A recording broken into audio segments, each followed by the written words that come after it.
हाय दोस्तों, हमारे YouTube channel राज lecture में आपका स्वागत है। तो आज के संडे क्लास में हम बात करने वाले हैं 12th क्लास फिजिक्स के चैप्टर नंबर 3 इलेक्ट्रिक पोटेंशियल यानी वैद्युत विभव की। तो आज के वीडियो में हम इलेक्ट्रिक पोटेंशियल चैप्टर के जितने भी टॉपिक हो पाएंगे उतने हम करेंगे कंप्लीट। देखते हैं कितना होता है कंप्लीट। तो चलिए बात करते हैं अपने संडे स्पेशल क्लास की और शुरुआत करते हैं अपने चैप्टर नंबर 3 यानी इलेक्ट्रिक पोटेंशियल की यानी विद्युत विभव की। चलिए अपने वीडियो करते हैं स्टार्ट। तो आज हम बात करने वाले हैं चैप्टर नंबर 3 जिसका नाम क्या है, इलेक्ट्रिक पोटेंशियल। इसे हिंदी में कहते हैं वैद्युत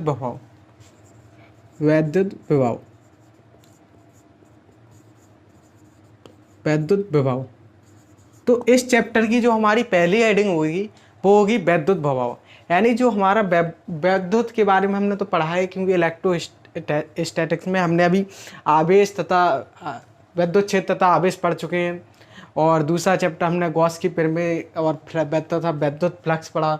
और इलेक्ट्रोस्टैटिक्स में ही हम तीसरा अपना चैप्टर जो पढ़ते हैं वो होता है हमारा वैद्युत विभव यानी इलेक्ट्रिक पोटेंशियल। और इलेक्ट्रिक पोटेंशियल की जो हमारी पहली हेडिंग होती है वो होती है वैद्युत विभव, यानी जो हमारा वैद्युत विभव होता है वो आखिर क्या होता है और इसका कार्य मतलब इसकी पूरी जानकारी हमें मिलती है इस चैप्टर में। तो चलिए बात कर लेते हैं कि जो हमारा वैद्युत विभव है वो आखिर होता क्या है। तो वैद्युत विभव हमारा होता है कि अनंत से एकांक परीक्षण धन आवेश को किसी बिंदु तक लाने में किया गया कार्य। अनंत से एकांक परीक्षण धन आवेश को किसी बिंदु तक लाने में किया गया कार्य क्या कहलाता है, हमारा वैद्युत विभव कहलाता है। तो क्या होता है हमारा वैद्युत विभव होता है हमारा अनंत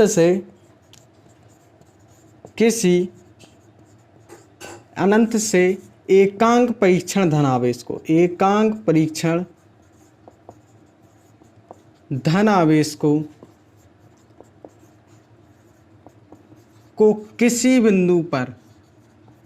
किसी बिंदु तक लाने में किया गया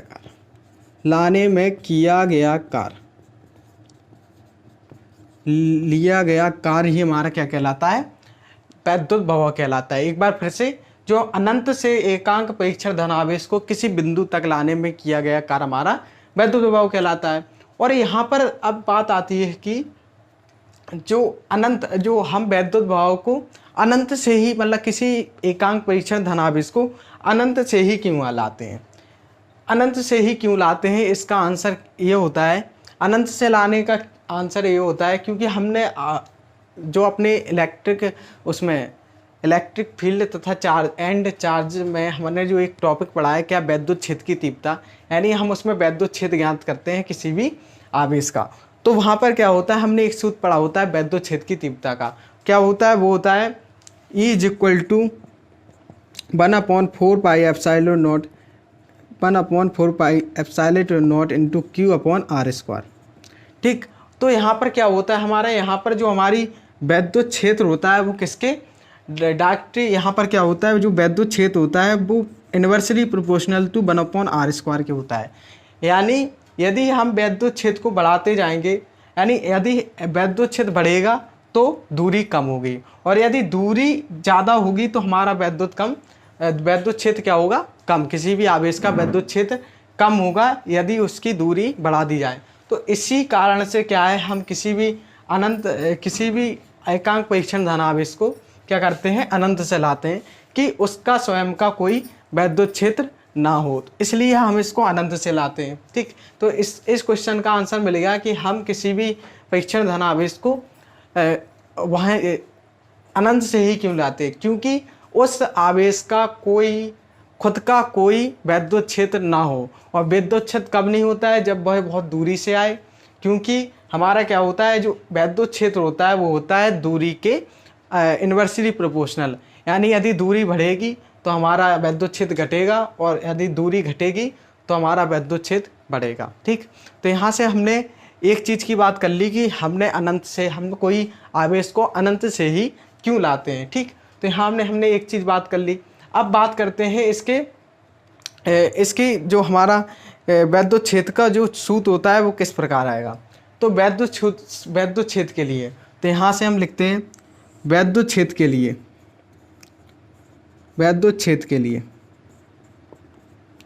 वैद्युत विभव के लिए, क्योंकि हम यहाँ पर विभव का सूत्र निकालेंगे। तो यहाँ पर हम बात करेंगे अब इसके सूत्र की।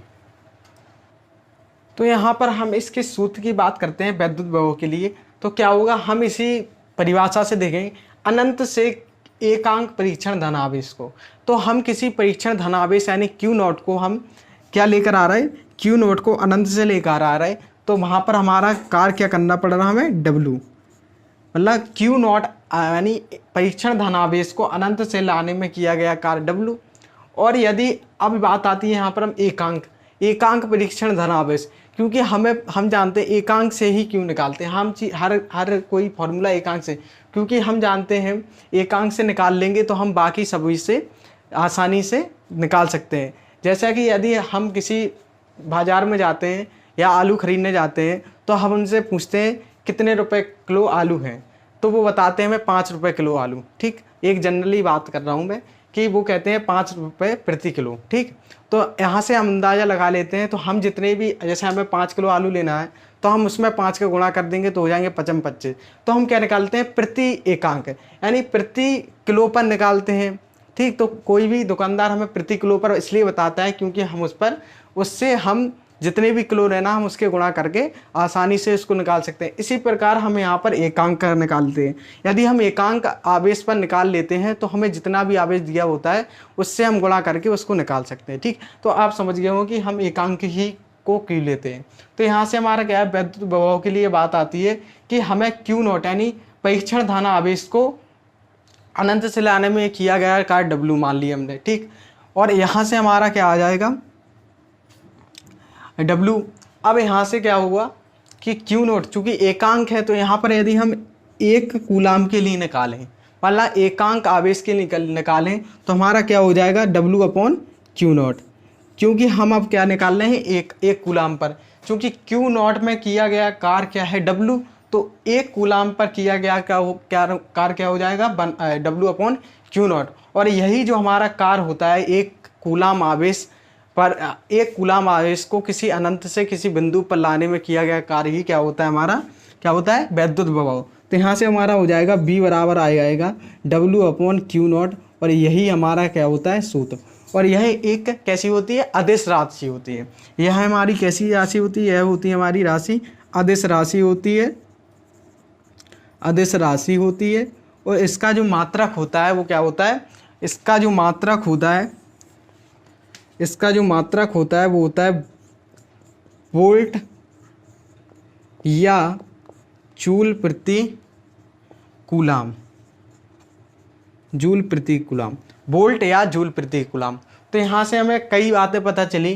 पहले हमने क्या जाना, हमने वैद्युत विभव के बारे में जाना कि आखिरकार वैद्युत विभव होता क्या है। फिर हमने जाना कि ये वैद्युत विभव को हम एकांक किसी परीक्षण धनावेश को अनंत से ही क्यों लाते हैं, अनंत से क्यों लाते हैं, इस बारे में हमने बात कर ली। और हमने फिर बात की कि वैद्युत विभव के लिए सूत्र की, तो सूत्र भी हमने निकाला। और हमने ये भी बात की कि हम किसी भी सूत्र को एक कूलाम यानी एकांक आवेश पर ही क्यों ज्ञात करते हैं, इस बारे में भी हमने समझा। और हमने इसका सूत्र निकाल कर बताया कि यह एक अदिश राशि होती है। और फिर हमने बताया कि मात्रक, वैद्युत विभव का मात्रक होता है हमारा वोल्ट या कूलाम प्रति जूल प्रति कूलाम। ठीक, तो यहाँ पर हमने कई चीज़ों की बात कर ली। अब इसके हम एक गुण की बात करेंगे। ठीक, तो चलिए उस गुण को भी हम समझ लेते हैं। तो चलिए अब बात कर लेते हैं वैद्युत विभव के गुण की। तो वैद्युत विभव क्या होता है, किसी भी बिंदु का एक अभिलाक्षणिक गुण होता है। वैद्युत विभव किसी बिंदु का अभिलाक्षणिक गुण होता है। अर्थात यदि हम किसी आवेश को, यदि हम अनंत से, ये हमारा अनंत है मान लिया, और हम किसी आवेश को इस बिंदु P तक ला रहे हैं। ठीक है, किसी आवेश Q को हम इस बिंदु P तक अनंत से ला रहे हैं। ठीक, तो इस अब ये गुण क्या कहता है, ये गुण कहता है कि वैद्युत प्रभाव होता है वो किसी बिंदु का क्या होता है, अभिलक्षण गुण। अर्थात कि जो हमारा वैद्युत प्रभाव है वो उस बिंदु पर निर्भर करता है, ना कि उस पर, उस पथ पर जहाँ से वह लाया जा रहा है, जहाँ से कोई आवेश को लाया जा रहा है। यानी हम किसी आवेश को चाहे ऐसे लाएं, चाहे ऐसे लाएं, चाहे इस प्रकार लाएं, चाहे इस प्रकार लाएं, उससे कोई फर्क नहीं पड़ता। उस वो वैद्युत प्रभाव क्या कहता है, वैद्युत प्रभाव कहता है कि हम केवल उस बिंदु पर निर्भर करते हैं जहाँ पर हमें निकाला जा रहा है। ठीक है, तो वैद्युत प्रभाव को हमें क्या, कहाँ से, उसी बिंदु पर निर्भर करता है जहाँ से वह, जहाँ उस तक उसे, जिस बिंदु पर उसे ज्ञात करना है। ठीक, उस पथ पर निर्भर नहीं करता जिससे हम क्या होता है, आवेश को, किसी आवेश को लाया जा रहा हो। तो यहाँ पर हमने क्या बात कर ली, अपने अभिलक्षण गुण की भी बात कर ली। अब बात करते हैं हम अपने आगे के टॉपिक की, देखते हैं क्या आता है। चलिए दोस्तों, अब बात कर लेते हैं वैद्युत विभवांतर की। अपना अगला टॉपिक वैद्युत विभव के बाद आती है, हेडिंग आती है अपनी वैद्युत विभवांतर। इसको इंग्लिश में कहते हैं पोटेंशियल डिफरेंस।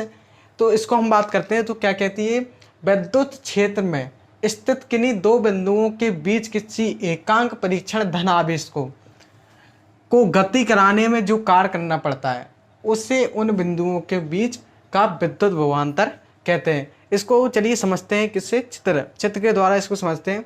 तो ये कोई हमारा क्या है, वैद्युत क्षेत्र है। ये हमारा वैद्युत क्षेत्र कोई ई है। ठीक, हमने मान लिया ये कोई वैद्युत क्षेत्र है। तो यहाँ पर क्या कहता है, वैद्युत क्षेत्र में स्थित किन्हीं दो बिंदुओं के बीच किसी एकांक परीक्षण धन आवेश को गति कराने एक किन्हीं दो बिंदुओं के बीच किसी एकांक परीक्षण धन आवेश को गति कराने में जो कार्य करना पड़ता है। तो यहाँ पर हम कोई भी बिंदु, दो बिंदु ले लेते हैं। ये मान लिया ए बिंदु है, ये हमारा बी है। तो हमें कोई एकांक परीक्षण धनावेश, मतलब ये हमें कोई क्यू नॉट दे रखा है। यदि हमें इन दोनों, इस क्यू नॉट को इस बिंदु से, इस ए बिंदु से बी बिंदु तक ले जाने में या बी बिंदु से ए बिंदु तक ले जाने में जो हमें कार्य करना पड़ता है उसी को हम क्या कहते हैं, वैद्युत विभवांतर। तो इसका, तो हमने इसको चित्र माध्यम से समझ लिया। अब इसके हम जो सूत्र होता है वो लिख लेते हैं। तो इसका सूत्र होता है हमारा डेल्टा बी, या इसे हम कह सकते हैं वी ए बी, मतलब ए तथा बी के बीच का विभवांतर। ठीक, तो बराबर होता है, सूत्र होता है B A minus B B बराबर, या इसका एक सूत्र या ये भी हो सकता है जैसा हमने विद्युत विभव में पढ़ा, हमने पढ़ा था विद्युत विभव में क्या होता है, वी बराबर होता है डब्ल्यू अपॉन क्यू नॉट। इसी प्रकार इसमें क्या हो जाएगा, डब्ल्यू ए बी, मतलब ए तथा बी के बीच का विभवांतर अपॉन क्या हो जाएगा, क्यू नॉट। तो ये हमारा क्या होता है, सूत्र हो जाएगा। डेल्टा बी भी लिख सकते हैं वैद्युत विभवांतर को, इसे हम बी ए बी भी लिख सकते हैं। और सूत्र हम होता है हमारा B A minus B B बराबर होता है W A B upon Q naught. तो यहाँ पर हमने वैद्युत विभवांतर के बारे में सूत्र पढ़ लिए, इसको समझ लिए। अब बात करते हैं इसकी राशि को। तो यही भी हमारी कैसी होती है, ये अदिश राशि होती है, अदिश राशि होती है। यही भी हमारी कैसी होती है, अदिश राशि होती है। और दूसरी बात कर लेते हैं, और ये इसका जो मात्रक होता है, इसका मात्रक होता है वोल्ट या जूल प्रति कूलाम, वोल्ट या जूल प्रति कूलाम। तो इसमें जो राशि होती है वो भी हमारे वैद्युत विभव की तरह ही होती है, और जो हमारा मात्रक होता है वो भी बिल्कुल वैद्युत विभव का ही होता है। क्या होता है, वोल्ट या जूल प्रति कूलाम। चलिए अब बढ़ते हैं अपनी अगली हेडिंग की ओर। चलिए अब बात कर लेते हैं अपने अगले टॉपिक की। तो हमारा जो अगला हेडिंग आती है वो आती है किसी बिंदु आवेश के कारण वैद्युत विभव। किसी, क्या है हेडिंग हमारी, किसी बिंदु आवेश के कारण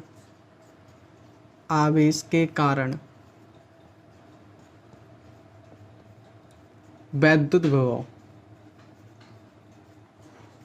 तो जैसा कि आप लोग जानते हैं कि हमने अपने इलेक्ट्रोस्टैटिक्स के फर्स्ट चैप्टर में क्या पढ़ा था, किसी बिंदु आवेश के कारण वैद्युत क्षेत्र की तीव्रता। और यहाँ पर अब बात करेंगे हम किसी बिंदु आवेश के कारण वैद्युत विभव। तो दोनों ही अलग बातें हैं, लेकिन उसका थोड़ा प्रोसेस सेम होगी। तो चलिए देखते हैं। तो हम क्या मानेंगे, ये हमारा अनंत है, ये हमारा अनंत, तो यहाँ से हम क्या ला रहे हैं, किसी बिंदु आवेश को। तो हमारा क्या है, किसी बिंदु आवेश को यहाँ पर हमने कोई धनात्मक चार्ज ले लिया प्लस क्यू। अब यहाँ से हम क्या ला रहे हैं, किसी बिंदु आवेश पर, किसी बिंदु आवेश के कारण वैद्युत विभव, मतलब इस आवेश के कारण हमें अनंत से कोई एक एकांक परीक्षण धन आवेश लाना है। उसके कारण हमें किसी बिंदु P पर, हमने यहाँ पर कोई बिंदु P मान लिया है, इस बिंदु P पर हमें क्या चाहिए, वैद्युत विभव ज्ञात करना है। तो चलिए यहाँ पर हम बात करते हैं वैद्युत विभव की।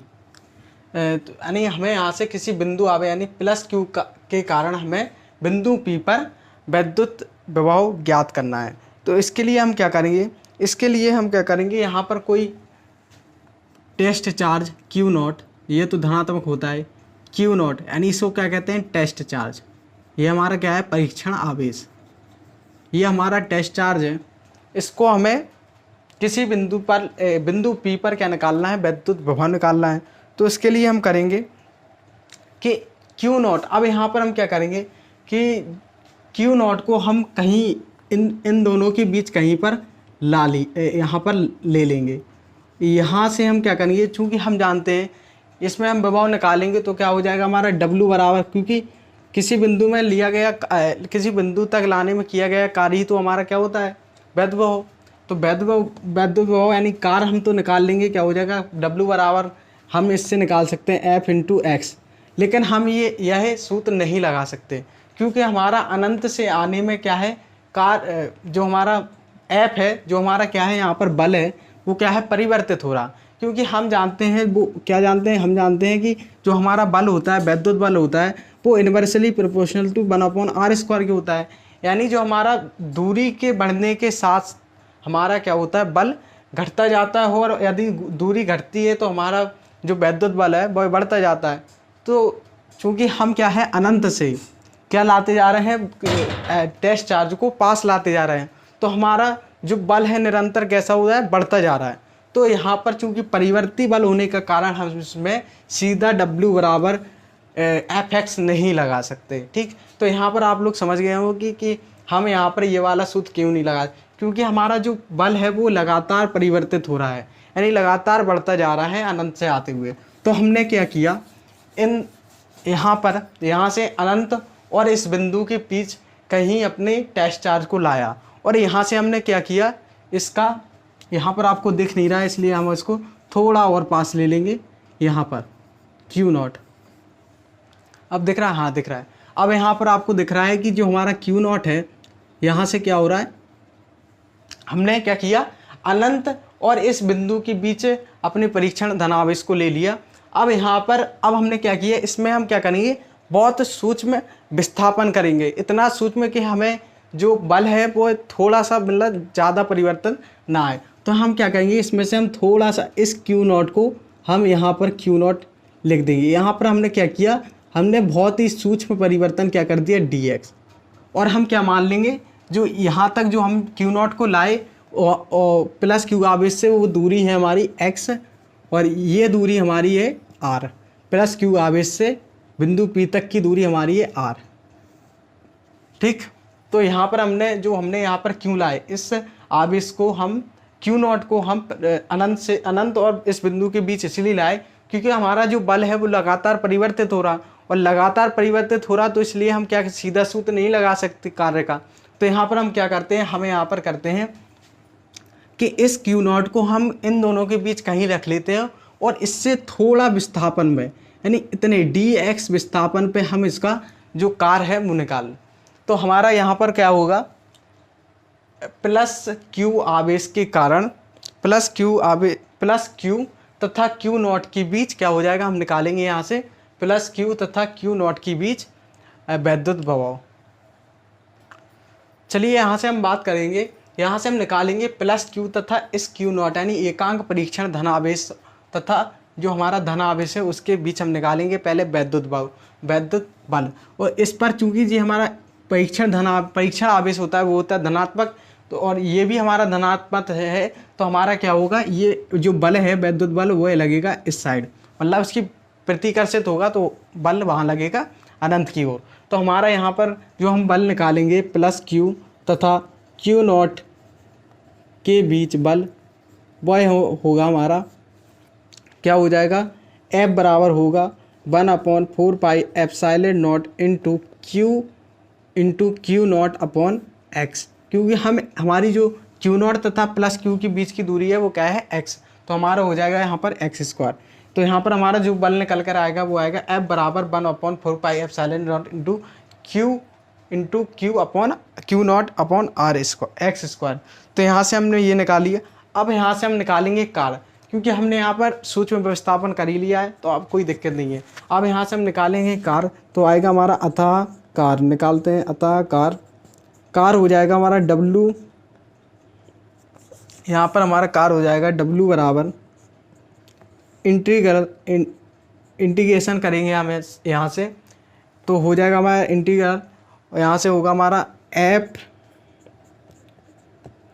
Vector F into D x dot D x. ठीक, तो यहाँ से हमारा क्या है, यहाँ पर चूंकि परिवर्तन यानी जो हमारा बल है वो लगातार परिवर्ती है, तो यहाँ पर हम क्या करेंगे, इंटीग्रेशन का प्रयोग करेंगे। और यहाँ से हम क्या करेंगे, यहाँ पर हम बल यहाँ से हम क्या करेंगे, इसको क्या होता है हमारा F vector F dot vector D x का जो फॉर्मूला होता है हमारा क्या होता है, F D x cos theta. तो यहाँ पर हम लिख देंगे W बराबर हो जाएगा हमारा F D x cos theta. तो यहाँ से हमारा थीटा की वैल्यू क्या होगी, थीटा की वैल्यू आप देख रहे होंगे कि हमारा जो यहाँ से जो हमारा कोण, चूँकि हमारा कैसे बन रहा है 180 डिग्री, तो यहाँ पर कोई कोण तो है नहीं, तो यहाँ पर हम क्या मानेंगे 180 डिग्री हो जाएगा हमारा कोण। तो यहाँ पर हम क्या रखेंगे, थीटा की जगह रखेंगे 180 डिग्री। तो होगा हमारा W बराबर इंटीग्रल होगा F into D x into cos 180 degree, हो गया हमारा 180 डिग्री। अब यहाँ से हम आगे हल करेंगे तो आएगा हमारा, यहाँ से हम हल करेंगे W बराबर आएगा इंटीग्रल आएगा हमारा एफ की वैल्यू हम निकाल चुके हैं, क्या है 1/4 pi epsilon naught into Q naught upon x square into D x into cos 180 degree की हम वैल्यू जानते हैं क्या होती है -1। तो ये -1 हमारा आ गया।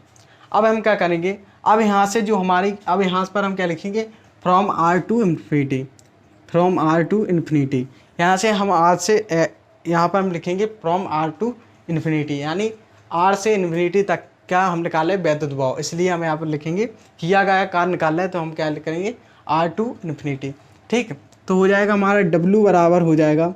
अब यहाँ से हमें जो वैल्यू कांस्टेंट है यानी निश्चित है, हम उनको सभी बाहर ले लेते हैं। तो हमारी देखो 1/4 pi epsilon not Q into Q not, और हमारा क्या है -1, यही तो हमारी निश्चित है। केवल हमारा क्या है x, यानी दूरी बदल रही है, तो हम x को रहने देंगे। तो यहाँ पर हम क्या क्या निकाल लेंगे, 1/4 पाई एप्सिलॉन नॉट और Q इंटू क्यू नॉट को बाहर निकालेंगे और -1 को भी। तो हो जाएगा हमारा -1/4 pi epsilon naught into Q naught integral from R to infinity, और हमारे यहाँ पर बचेगा 1/x square into D x. अब इसको आगे हल करेंगे तो आएगा हमारा W बराबर आएगा -1/4 pi epsilon naught into Q naught integral from R to infinity.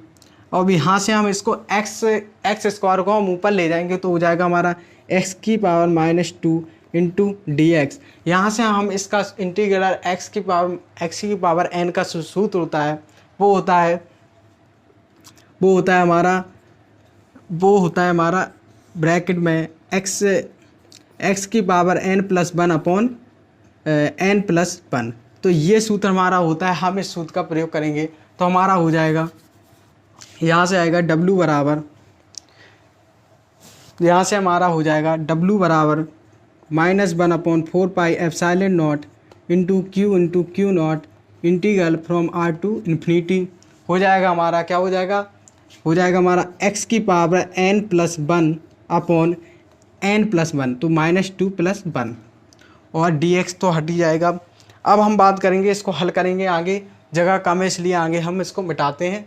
आप इसके स्क्रीनशॉट ले सकते हैं। इसको आगे बढ़ते हैं, चलिए इसको आगे हल करते हैं। तो यहाँ पर जो हमारा dx था वो क्या था, हमारा बहुत न्यूनतम दूरी, यानी हमारा बहुत ही सूक्ष्म परिवर्तन था यहाँ पर। तो हमने यहाँ पर dx को अनगन मान लिया।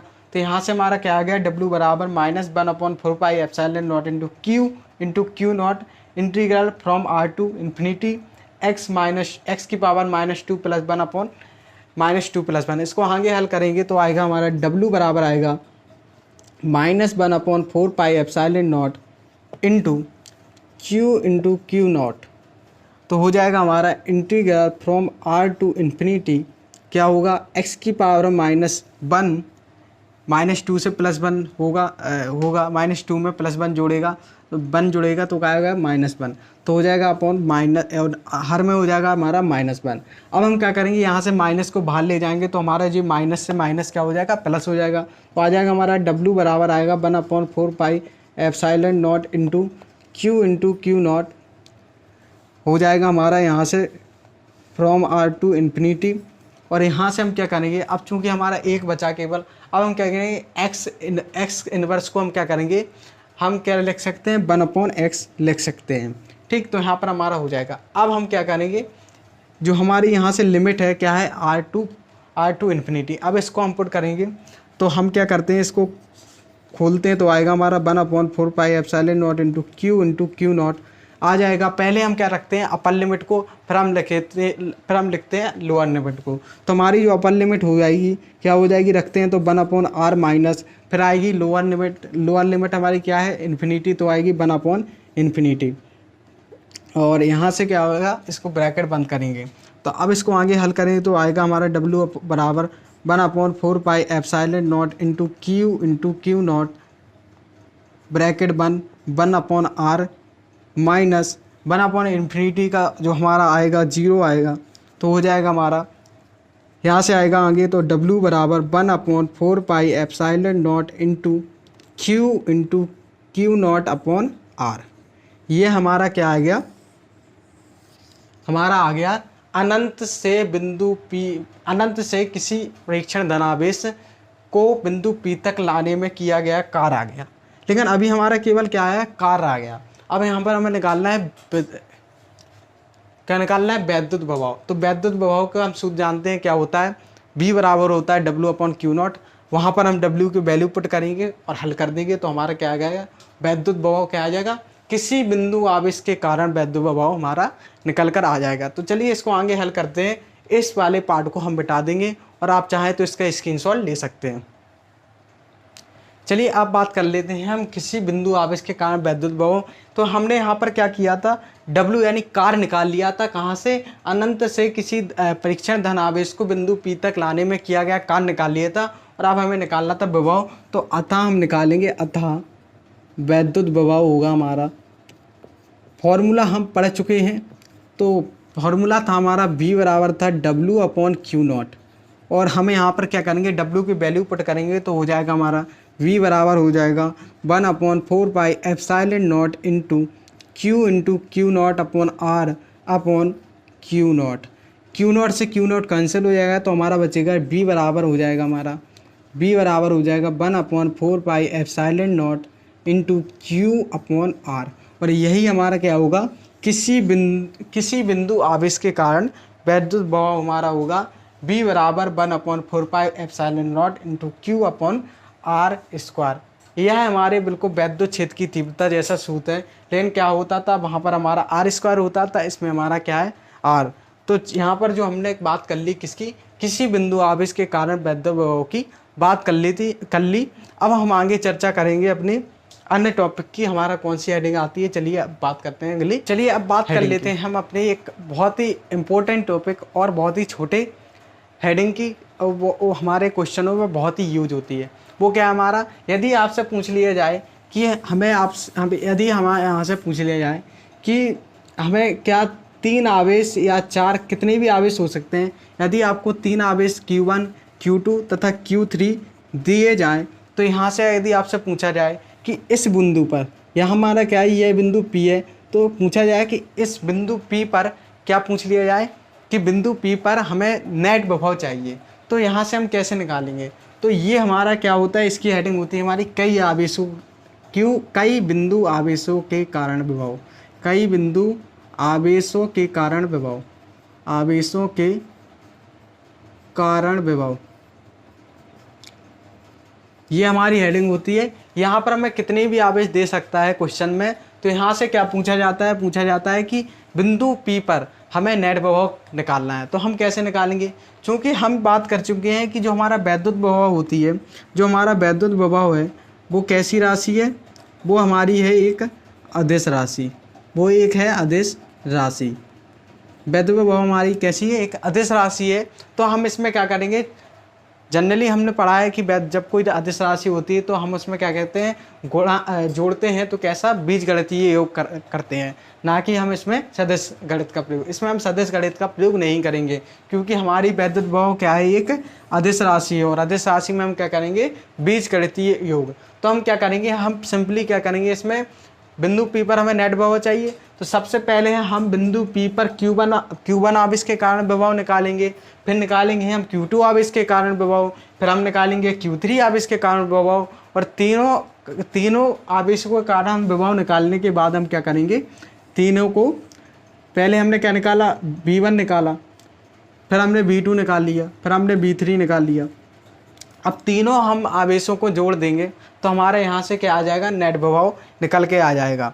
तो यही हमारा क्या था, ये कॉन्सेप्ट था कि आपको यदि क्वेश्चन में ऐसे तीन नहीं, आपको कितने भी 5, 6 कितने भी क्या बिंदु आवेश दे सकते हैं, और पूछ लिया जा सकता है कि जो हमारा सेंटर पॉइंट P है उस पर क्या नेट विभव ज्ञात कीजिए। तो हमें सिंपली क्या करना है, हमें सबसे पहले Q1, Q2, Q3 इसी प्रकार Q4, Q5 के कारण, सभी के कारण विभव हमें ज्ञात कर लेना है उस बिंदु पर, और फिर सभी विभव को हम क्या कर देते हैं, जोड़ देते हैं। तो हमारा क्या आ जाता है, बिंदु P पर आ जाएगा नेट विभव। तो ये हमारा बहुत ही इम्पोर्टेंट टॉपिक था, तो इसको समझ लिया है तो आपको बिल्कुल क्वेश्चन में बिल्कुल दिक्कत नहीं होगी।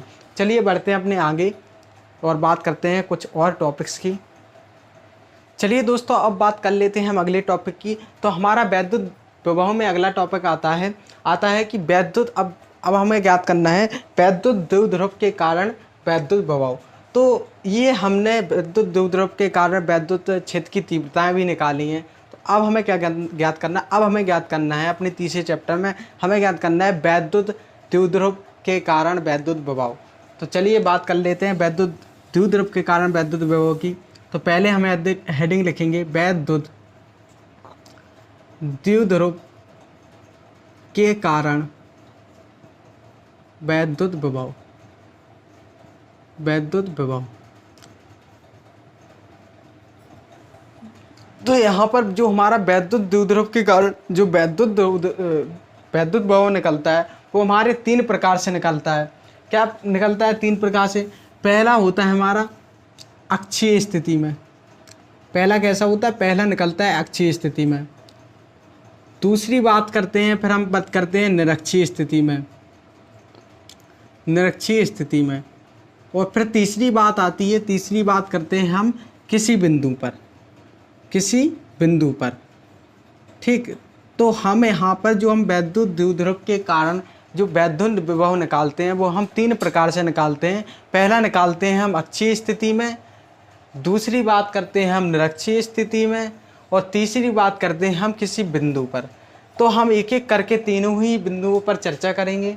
तो पहले बात करते हैं अक्षीय स्थिति में, और अक्षीय स्थिति को हम इंग्लिश में कहते हैं एक्सियल पोजीशन। एक्सियल पोजीशन में हम बात करेंगे सबसे पहले, फिर हम बात करते हैं निरक्षीय स्थिति में, फिर हम बात करेंगे किसी बिंदु पर। तो सबसे पहले हम करेंगे एक्सियल पोजीशन यानी अक्षीय स्थिति के कारण वैद्युत विभव। तो चलिए स्टार्ट करते हैं, अपनी अक्षीय स्थिति में वैद्युत विभव को ज्ञात करेंगे। चलिए पहली बात आती है हमारी, क्या आती है? अक्षीय स्थिति में। अक्षीय स्थिति में, अक्षीय स्थिति में, अक्षीय स्थिति में इसे इंग्लिश में कहते हैं एक्सियल पोजीशन, या इसे एक और नाम होता है इसका इंडोन पोजीशन। तो इसे हम पहले एक्सियल पोजीशन, ये इसे कहते हैं हम, और क्या कहते हैं, इंडोन। तो हम यहाँ पर इंडोन पोजीशन, तो यहाँ पर हम कोई भी शब्द का प्रयोग कर सकते हैं। हिंदी में हम इसे कहते हैं अक्षीय स्थिति में। चलिए अक्षीय स्थिति में हम वैद्युत बहाव को ज्ञात करेंगे। तो अक्षीय स्थिति में, अक्षीय स्थिति को हमने पढ़ा है कि अक्षीय स्थिति हमारी क्या होती है, क्षैतिज होती है, और जो हमारी ऊर्ध्वाधर स्थिति होती है उसको हम कहते हैं निरक्षीय स्थिति। ठीक, तो हम पहले हमें क्या करता है निरक्षीय स्थिति में। तो निरक्षीय स्थिति के लिए हम सबसे पहले निकाल लेते हैं। तो निरक्षीय स्थिति में हमने यहाँ पर क्या किया, पहले तो हम वैद्युत द्विध्रुव बनाएंगे। तो हमारा ये कोई यहाँ पर -Q है और यहाँ पर क्या है +Q, और यहाँ पर जो हमारा ये क्या है, ये हमारा है वैद्युत द्विध्रुव। यह है हमारा, इसको थोड़ा हमने ज़्यादा बड़ा बना दिया, छोटा कर देते हैं। ये है हमारा वैद्युत द्विध्रुव, और इसका यह है मिड पॉइंट जिसको हम O से प्रदर्शित करेंगे। और इसकी जो बीच की दूरी होती है वो क्या होती है 2L, और ये होती है हमारी L, और ये भी होती है हमारी L। ये हमारा मिड पॉइंट होता है। ठीक, तो यहाँ पर जो हमने क्या कर लिया, हमने यहाँ पर वैद्युत द्विध्रुव अपना बनाकर तैयार कर लिया। अब कह रहा है कि इस वैद्युत द्विध्रुव में हमें क्या करना है, अक्षीय स्थिति के कारण। तो अक्षीय स्थिति हमारी क्या होगी, इसी के साथ ही तो होगी। तो यहाँ पर होगी हमारी अक्षीय स्थिति। तो हमारे अक्षीय स्थिति, ये हमारी कोई अक्षीय स्थिति है। तो यहाँ पर हमें क्या करना है, किसी बिंदु पर हमें वैद्युत बहाव ज्ञात करना है। तो हमने कोई बिंदु यहाँ पर P ले लिया, हमें क्या करना है, इस बिंदु P पर वैद्युत बहाव ज्ञात करना है।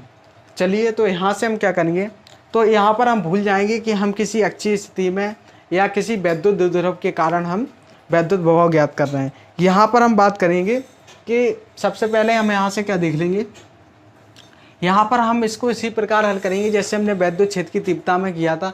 हम इसको क्या मानेंगे, प्लस, हम क्या करेंगे, पहले हम निकाल लेंगे +Q आवेश के कारण बिंदु P पर वैद्युत बहाव, फिर हम ज्ञात कर लेंगे -Q आवेश के कारण बिंदु P पर वैद्युत बहाव, और फिर हम इसको हल कर देंगे। तो हमारा जो नेट बहाव आएगा उससे हम अपना क्वेश्चन को हल करेंगे। ठीक, तो हमारा होगा, तो यहाँ से हमें क्या करना पड़ेगा, +Q आवेश के कारण बिंदु P पर वैद्युत बहाव निकालने के लिए हमें ये दूरी पता होनी चाहिए। ये हमारी इतनी बीच की दूरी हमें ज्ञात होनी चाहिए। तो इस बीच की दूरी के लिए हम क्या करेंगे, तो चलिए इस बीच की दूरी को निकालेंगे। तो हम क्या करेंगे, तो हमारा क्या हो जाएगा, हम पहले क्या करेंगे, जो वैद्युत द्विध्रुव है उसके मध्य बिंदु से हम बिंदु P तक की दूरी क्या मान लेंगे, R। तो यहाँ से हमारी जो दूरी हो जाएगी वो हमने मान ली कि जी हमारी बिंदु O से बिंदु P तक की दूरी R। तो अब हम यहाँ से निकाल सकते हैं +Q तथा +Q से बिंदु P तक की बीच की दूरी हमारी क्या हो जाएगी, इस R में से हम क्या घटा देंगे, इस L को हम घटा देंगे। तो हमारी ये दूरी निकल कर आ जाएगी, क्या आ जाएगी, R - L। हमने निकाल ली +Q तथा बिंदु P के बीच की दूरी हमने निकाल ली, क्या है, R - L। और इसी प्रकार हम निकाल लेंगे -Q तथा बिंदु P के बीच की दूरी। कैसे, तो यहाँ पर हमारी क्या है, यहाँ पर हमारा जो बिंदु O है और बिंदु P तक की बीच की दूरी क्या है, R हमने मानी है, और यहाँ से -Q से बिंदु O तक की दूरी है L। तो हम क्या कर देंगे, इन दोनों को जोड़ देंगे तो हो जाएगी हमारी दूरी हो जाएगी R + L, और यहाँ से हमारा क्या हो जाएगा, हमने दोनों ही दूरी निकाल ली। तो अब हम क्या कर सकते हैं, अब हम निकाल सकते हैं +Q आवेश के कारण बिंदु P पर वैद्युत बहाव, और यह भी हम निकाल सकते हैं -Q आवेश के कारण बिंदु P पर बहाव, क्योंकि हम ज्ञात कर चुके हैं दूरी, और दूरी ज्ञात कर ली तो अब हमें कोई दिक्कत आने वाली नहीं है। चलिए बात कर लेते हैं इसकी। पहले हम निकालेंगे +Q आवेश के कारण। तो +Q आवेश के कारण वैद्युत बहाव, पहले हम निकालेंगे +Q आवेश के कारण वैद्युत बहाव। तो +Q आवेश के कारण बिंदु P पर वैद्युत बहाव, बिंदु P पर वैद्युत बहाव, तो हो जाएगा हमारा बिंदु P पर वैद्युत बहाव निकलेगा। तो यहाँ पर चूंकि हमारी क्या है, वैद्युत बहाव एक अदिश राशि है, तो यहाँ पर हमारा जो आवेश लेंगे वो हम क्या करेंगे, सूत्र में हम चिन्ह सहित रखेंगे। ताकि जो हमारा प्लस माइनस, चूँकि यह सदिश राशि नहीं है, यह हमारी है अदिश राशि, तो हम इसमें क्या करेंगे, जो हमारा आवेश होगा उसको हम क्या रखेंगे, चिन्ह के साथ रखने वाले हैं। तो चलिए इसको करते हैं। तो पहला प्लस क्यू के आवेश के कारण तो होगा हमारा V1 बराबर हो जाएगा 1/4 pi epsilon naught into Q. अब यहाँ पर हम प्लस क्यू लेंगे क्योंकि यहाँ पर हमने प्लस क्यू आवेश के कारण वैद्युत विभव निकाला है। तो हो जाएगा हमारा V1 बराबर 1/4 pi epsilon naught into Q upon, यहाँ पर हमारी दूरी क्या है, दूरी हमारी है प्लस क्यू आवेश R माइनस एल, तो हो जाएगी हमारे R माइनस एल। इसको हम लिख देंगे समीकरण फर्स्ट। अब हम बात करेंगे माइनस क्यू आवेश के कारण बिंदु P पर विभव। तो आ जाएगा हमारा माइनस क्यू आवेश के कारण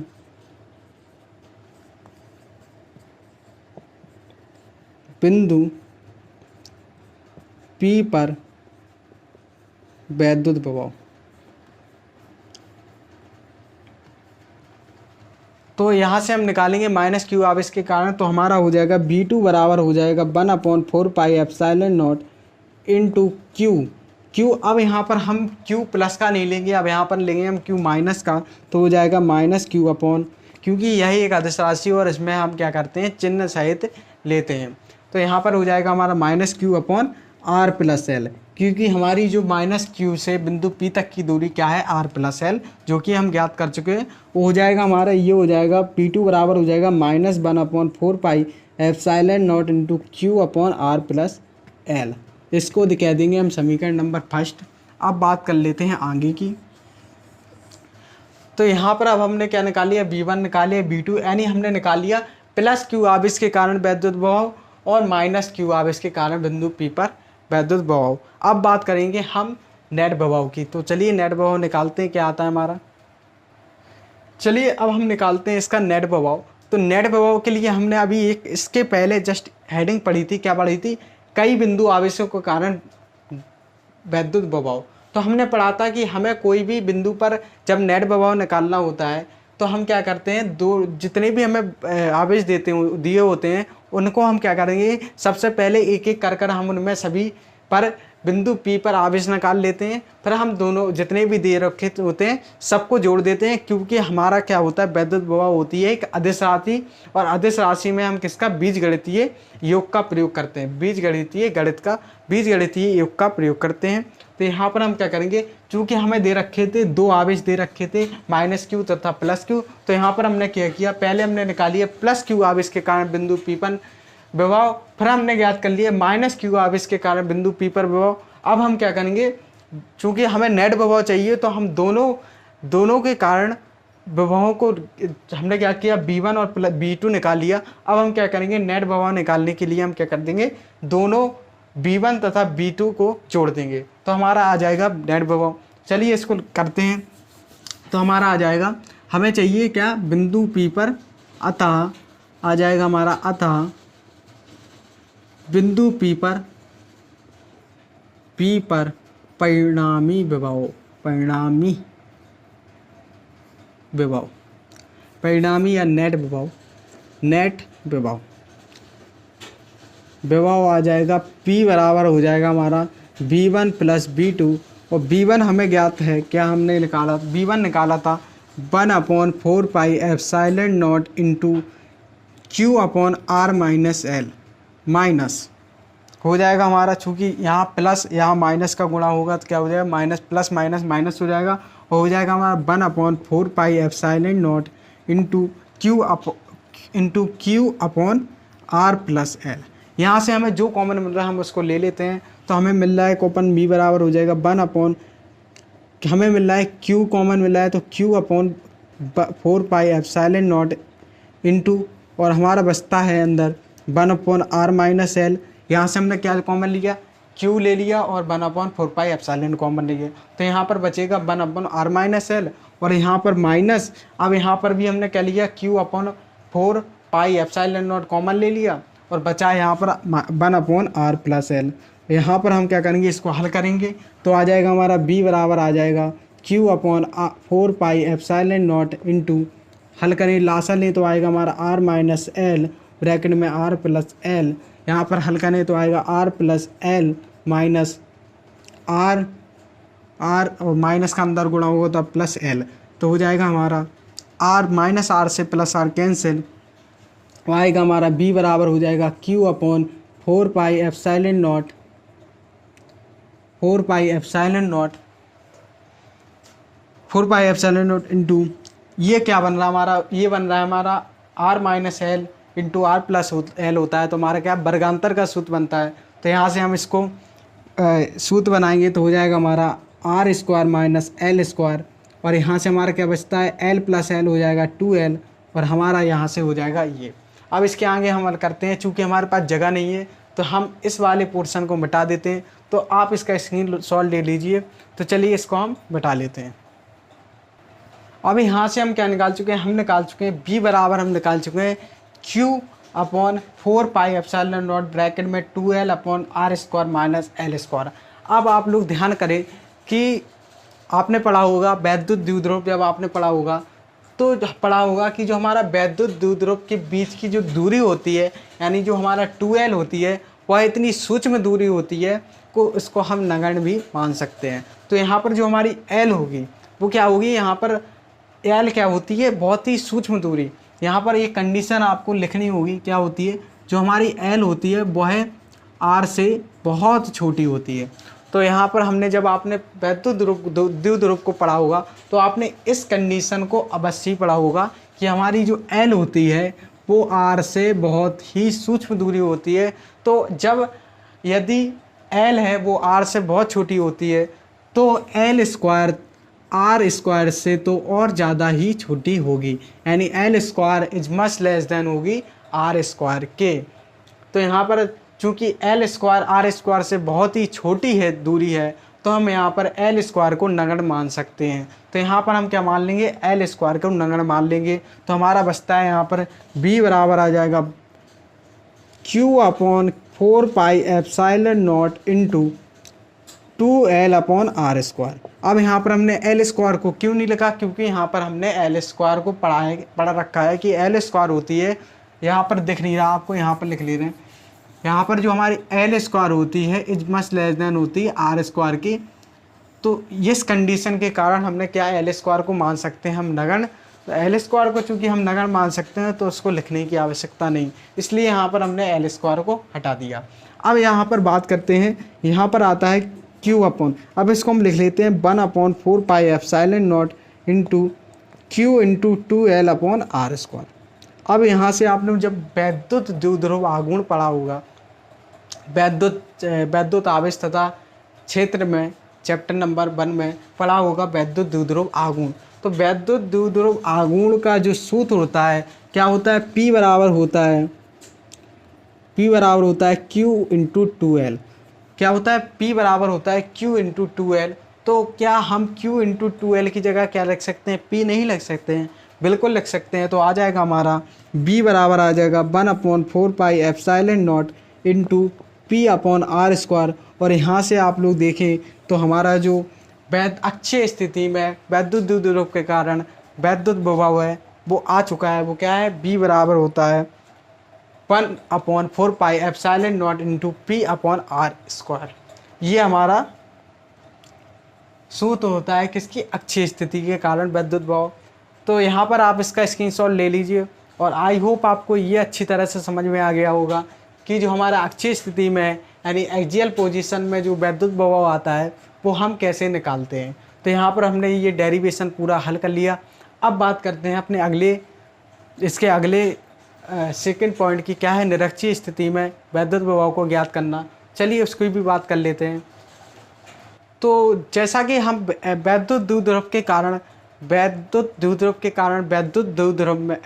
विभव निकालने में हम पहली स्थिति में हमने वैद्युत विभव निकाल लिया है। पहली स्थिति थी हमारी अक्षीय स्थिति, जिसमें हमने वैद्युत विभव को ज्ञात करना सीख लिया है। अब हम बात करते हैं निरक्षीय स्थिति में। तो निरक्षीय स्थिति में वैद्युत विभव को ज्ञात करने के लिए हम तो पहले हम लिखते हैं कंडीशन को अपनी, क्या है हमारी कंडीशन दूसरी, निरक्षीय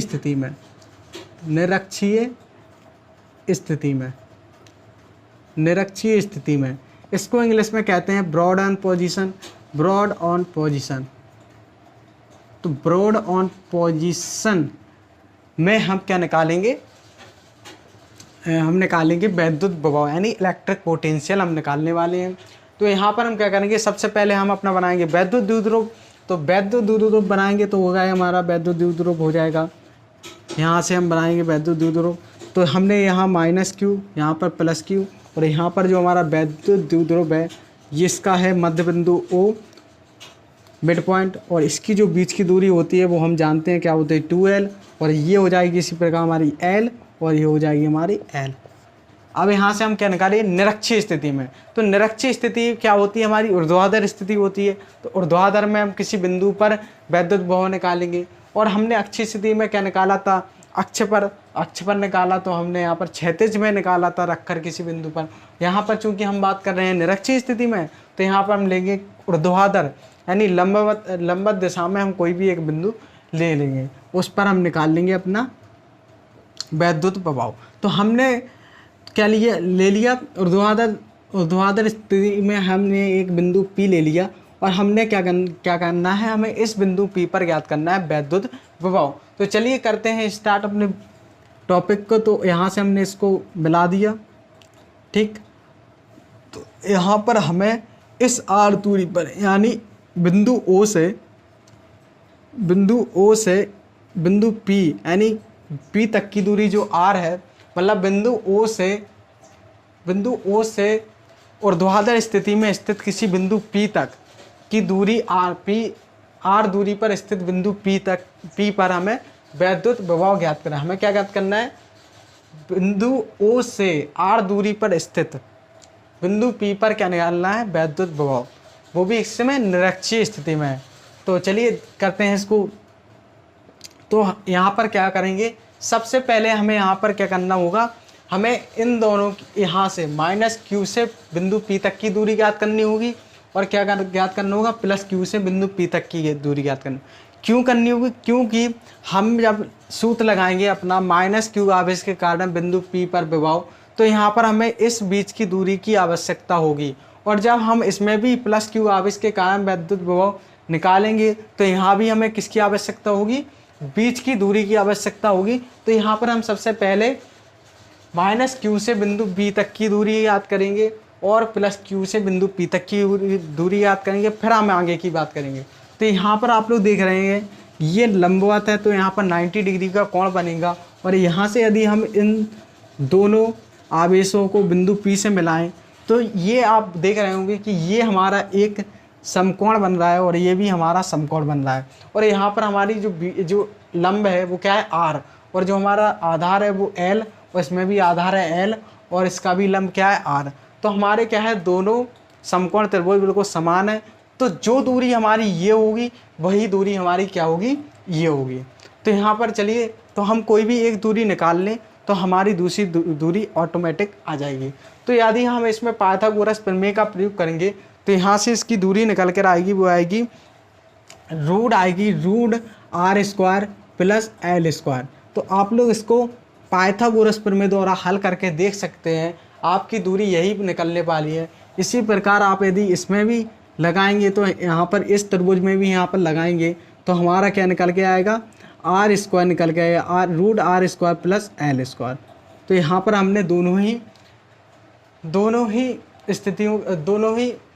दूरी निकालनी है, दोनों ही दूरी को निकाल लिया है। तो चलिए अब बात कर लेते हैं अपने वैद्युत विभव की, यानी बिंदु P पर वैद्युत विभव। तो सबसे पहले हम निकालेंगे प्लस Q के आवेश के कारण, फिर निकालेंगे हम माइनस Q के आवेश के कारण।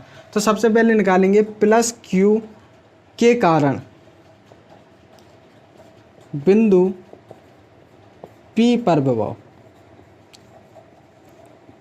प्लस Q आवेश के कारण बिंदु P पर जो हमारा विभव होगा वो होगा P1 बराबर हो जाएगा 1/4 pi epsilon naught into Q upon, चूँकि हम प्लस के कारण निकाल रहे हैं तो यहाँ पर हमें माइनस लगाने की कोई आवश्यकता नहीं। तो Q अपॉन हो जाएगा हमारा, दूरी क्या है, root R square plus L square. ठीक, अब बात करेंगे हम अपने माइनस Q आवेश के कारण। तो निकालेंगे तो माइनस Q आवेश के कारण बिंदु P पर विभव। तो हमारा जो माइनस क्यू आवेश के कारण बिंदु P पर विभव होगा वो होगा हमारा, वो हो जाएगा हमारा V2 बराबर हो जाएगा 1/4 pi epsilon naught into Q upon दूरी क्या है root r square plus l square. तो यहाँ पर जो हो जाएगा हमारा ये, अब यहाँ पर हम माइनस लगाएंगे क्योंकि हमारा क्या है माइनस क्यू आवेश के कारण निकाल रहे हैं। तो यहाँ पर हो जाएगा हमारा V2 हो जाएगा बराबर हो जाएगा -1/4 pi epsilon naught into Q upon root r square plus l square. ये हमारा Q है। तो यहाँ पर हमने क्या किया, प्लस Q आवेश के कारण भी हमने बिंदु P पर वैद्युत विभव निकाल लिया और माइनस Q आवेश के कारण भी हमने वैद्युत विभव निकाल लिया V2। तो अब यहाँ पर हम क्या करेंगे, बिंदु P पर क्या कर लेंगे, नेट विभव ज्ञात करेंगे। चलिए नेट विभव निकाल लेते हैं और वही हमारे क्या हो गया, निरक्षीय स्थिति में होगा वैद्युत विभव। चलिए अब अपन लोग निकाल लेते हैं अपने, चूंकि अपन लोगों ने V1 भी निकाला, V2 भी निकाल लिया। अब हम इसके नेट विभव की बात कर लेते हैं। तो जो हमारा नेट विभव निकल के आएगा यहाँ से वो हो जाएगा V बराबर, अतः बिंदु P पर नेट विभव। तो हमारा बिंदु P पर जो नेट विभव हो जाएगा वो हो जाएगा P बराबर हो जाएगा V1 प्लस P2। और इस चीज़ को हम पढ़ चुके हैं कि हम बीजगणितीय योग का ही क्यों प्रयोग करें, क्योंकि हमने जो हमारे वैद्युत विभव होता है वो होता है एक अदिश राशि। तो यहाँ पर हमें कितने भी आवेश पर वैद्युत विभव निकालना हो और उस पर क्या नेट विभव निकालना हो, कितने भी आवेशों के कारण नेट विभव निकालना हो, तो हम सभी को जोड़कर निकालते हैं। तो यहाँ पर हमारा बी बराबर V1 क्या होगा, V1 है हमें दे रखा, निकालना है हमने 1/4 pi epsilon naught into Q upon root r square plus l square minus Q, क्योंकि यहाँ पर माइनस है, प्लस माइनस हो जाएगा माइनस, और यहाँ पर हो जाएगा 1/4 pi epsilon naught into Q upon root r square plus l square. अब आप लोग यहाँ से देखिए 1/4 पाई एप्सिलॉन नॉट यहाँ भी है और 1/4 पाई एप्सिलॉन नॉट यहाँ भी है, और यहाँ पर Q upon root r square plus l square यहाँ भी है, और Q upon root r square plus l square यहाँ भी है। तो यहाँ पर आप लोग देख रहे होंगे कि जो हमारा V1 है वो V2 के बिल्कुल बराबर है और बीच में लगा है ऋण निशान। तो यहाँ से हमारा क्या हो जाएगा, माइनस का 1/4 pi epsilon into Q upon root r square plus l square plus के 1/4 pi epsilon into Q upon root के r square plus l square से कैंसिल हो जाएगा, और यहाँ पर हमारा जो नेट विभव आएगा वो आएगा 0। तो यहाँ से निष्कर्ष निकलता है कि जो हमारा वैद्युत विभव होता है, वैद्युत द्विध्रुव के कारण निरक्षीय स्थिति में जो हमारा वैद्युत द्विध्रुव आता है वो क्या आता है, शून्य आता है।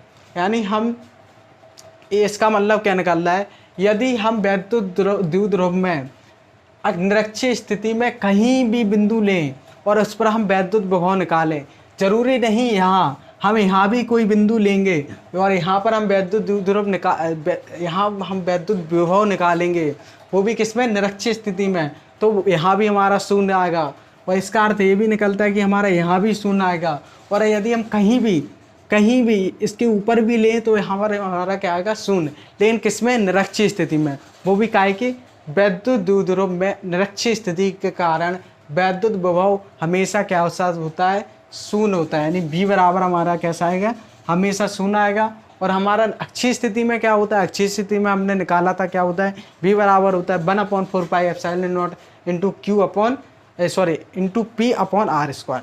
तो उसमें तो हमारा शून्य ही आएगा, तो उसमें हमारा आता है, उसका सूत्र होता है। लेकिन हमारा क्या होता है, निरक्षीय स्थिति में जब हम वैद्युत विभव, जब भी कोई क्वेश्चन कहेगा तो हमारा क्या होगा, सीधा आंसर होगा शून्य, क्योंकि हम वैद्युत द्विध्रुव में निरक्षीय स्थिति में कोई भी बिंदु लें वहाँ पर हमेशा वैद्युत विभव क्या आएगा, शून्य आएगा।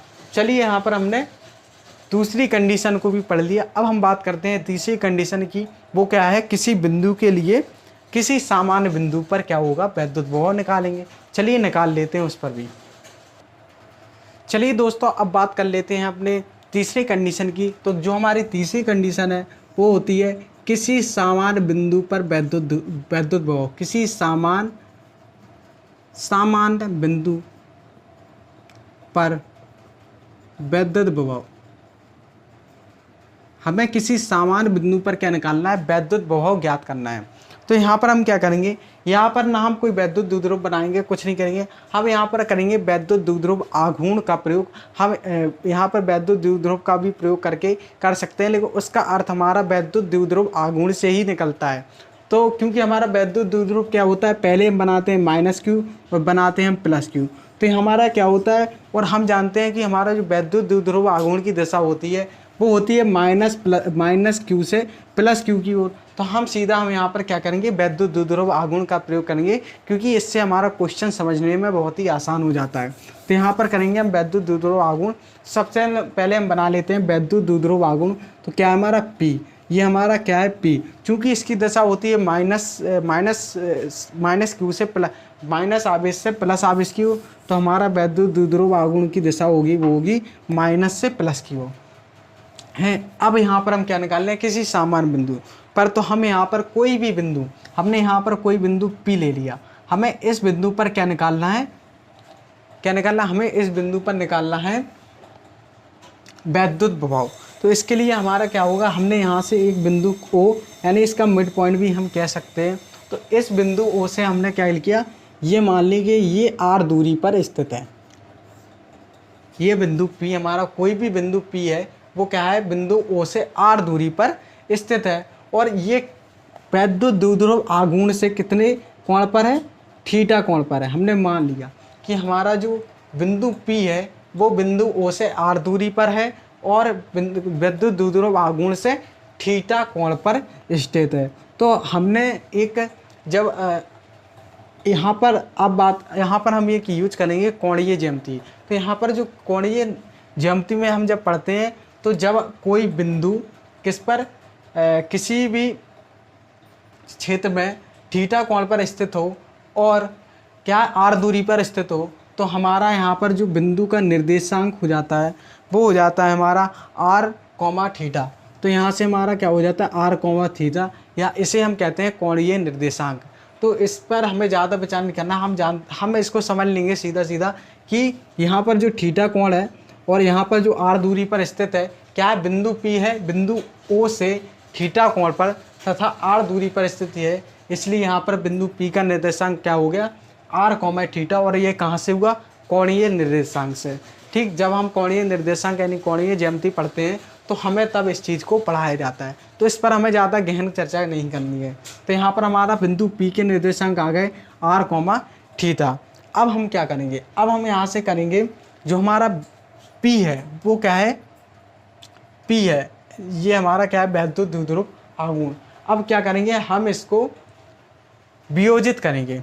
ठीक, वियोजित करने से हमारा क्वेश्चन बहुत ही आसान हो जाएगा।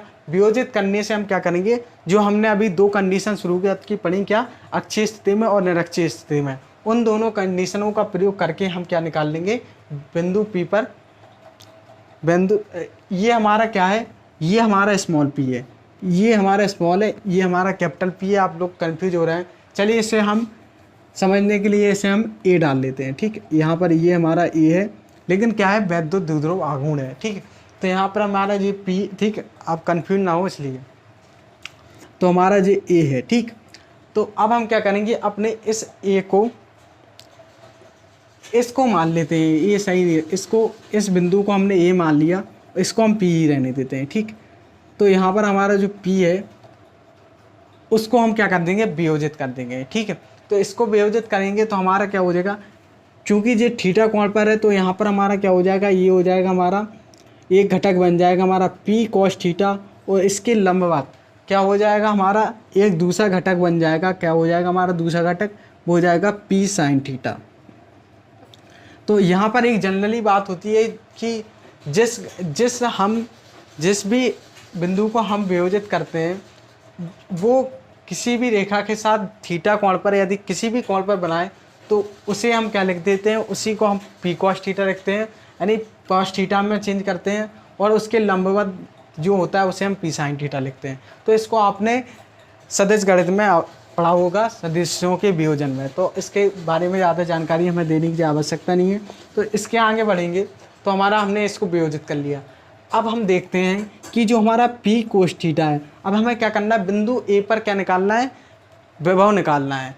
तो अब हम देखेंगे कि बिंदु A के लिए P cos थीटा किस स्थिति में है, या हम कह सकते हैं P cos थीटा के लिए जो हमारा बिंदु A है वो है अक्षीय स्थिति में है।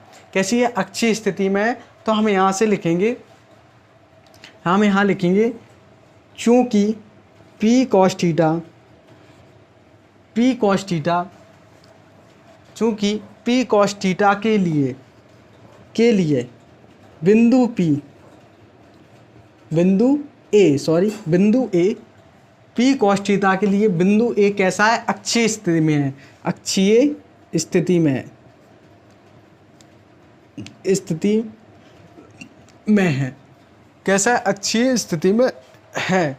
इसलिए हमारा जो क्या हो जाएगा, इसलिए जो हमारा वैद्युत प्रभाव हो जाएगा V1 बराबर हो जाएगा, कैसा हो जाएगा, 1/4 pi epsilon naught into Q। अब यहाँ पर हम Q का प्रयोग क्यों नहीं करेंगे, क्योंकि यहाँ पर हमने वैद्युत द्विध्रुव का प्रयोग नहीं किया, हमने किया है वैद्युत द्विध्रुव आघूर्ण P का प्रयोग। तो यहाँ पर हमने क्या लिया, P cos थीटा। तो यहाँ पर हम लिख देंगे Q के स्थान पर P cos थीटा अपॉन क्या हो जाएगा, R²। ये हमारा हो जाएगा किसके कहाँ, P cos थीटा के लिए, चूँकि क्या है बिंदु A है अक्षीय स्थिति में। अब हम क्या देखेंगे, अब देखेंगे हम बिंदु A किसके, P sin थीटा के लिए किस स्थिति में है। तो आप लोग देख रहे होंगे कि क्या है, ये हमारे इसके साथ क्या 90 डिग्री का कोण बना रहा। तो हमारा जो बिंदु A है वो P sin थीटा के लिए कैसा है, निरक्षीय स्थिति, यानी लंबवत दिशा में है। तो कैसी स्थिति में है, निरक्षीय स्थिति में। तो यहाँ से हो जाएगा, चूँकि हम लिखेंगे चूँकि हो जाएगा, चूँकि P sin थीटा के लिए बिंदु A कैसा है, निरक्षीय स्थिति में है, निरक्षीय स्थिति में है। इसलिए क्या हो जाएगा, इसलिए V2 बराबर हो जाएगा 0। चूँकि हमने पढ़ा है निरक्षीय स्थिति में हम कहीं भी बिंदु लें वो हमारा विभव क्या आ जाता है, शून्य आ जाता है। इसलिए हमने यहाँ पर सीधा लिख दिया 0। तो हमारा क्या आ गया, V1 बराबर आ गया 1/4 pi epsilon naught into P cos theta upon R², और P sin और जो V2 आ गया वो आ गया 0। तो चलिए अब हम क्या करते हैं, नेट प्रभाव। और नेट प्रभाव के लिए हम जानते हैं क्या कर देंगे, दोनों जो हमने V1 और तथा V2 निकाले हैं उन दोनों को जोड़ देते हैं। तो हो जाएगा हमारा नेट प्रभाव, हमारा हो जाएगा अतः बिंदु A पर नेट प्रभाव। तो बिंदु A पर हमारा जो नेट प्रभाव होगा वो होगा, नेट प्रभाव होगा हमारा V बराबर हो जाएगा V1 प्लस V2। नेट प्रभाव हमारा हो गया V1 बराबर V1 प्लस V2। V1 हमने क्या निकाला, 1/4 pi epsilon naught into P cos theta upon R² plus 0। V2 हमारा 0 है। तो यहाँ से हमारा जो सूत्र निकल के आ जाएगा, क्या आ जाएगा, 1/4 pi epsilon naught into P cos theta upon R²। और यही हमारा क्या होता है, किसी सामान्य बिंदु पर वैद्युत विभव निकालने का सूत्र होता है हमारा। V बराबर होता है 1/4 pi epsilon naught into P cos theta upon R²। तो हमने वैद्युत द्विध्रुव के कारण वैद्युत विभव निकालने की जो तीनों कंडीशन है उसको हमने विस्तार से अच्छी तरह से समझ लिया है। तो यहाँ पर हमने जो अपनी तीनों कंडीशनों को पढ़ा है, पहले हमने क्या समझा, पहले हमने समझा अक्षीय स्थिति में, फिर हमने समझा निरक्षीय स्थिति में, और तीसरी कंडीशन जो आपके सामने है क्या है, किसी सामान्य बिंदु पर वैद्युत विभव। तो यहाँ पर हमने तीनों कंडीशन की बात कर ली है। चलिए दोस्तों, आज के लिए बस इतना ही रहने देते हैं। और इसी के साथ जिसने भी अभी तक हमारे चैनल को सब्सक्राइब नहीं किया है वो चैनल को सब्सक्राइब कर ले और जिसने भी अभी तक वीडियो को लाइक नहीं किया तो वीडियो को लाइक ज़रूर कर लें। और मिलते हैं इसी के साथ अपने अगली वीडियो में, और किसमें, संडे स्पेशल क्लास में अगले संडे को। तो इसी के साथ अपने वीडियो को समाप्त करते हैं। तो तब तक के लिए गुड बाय।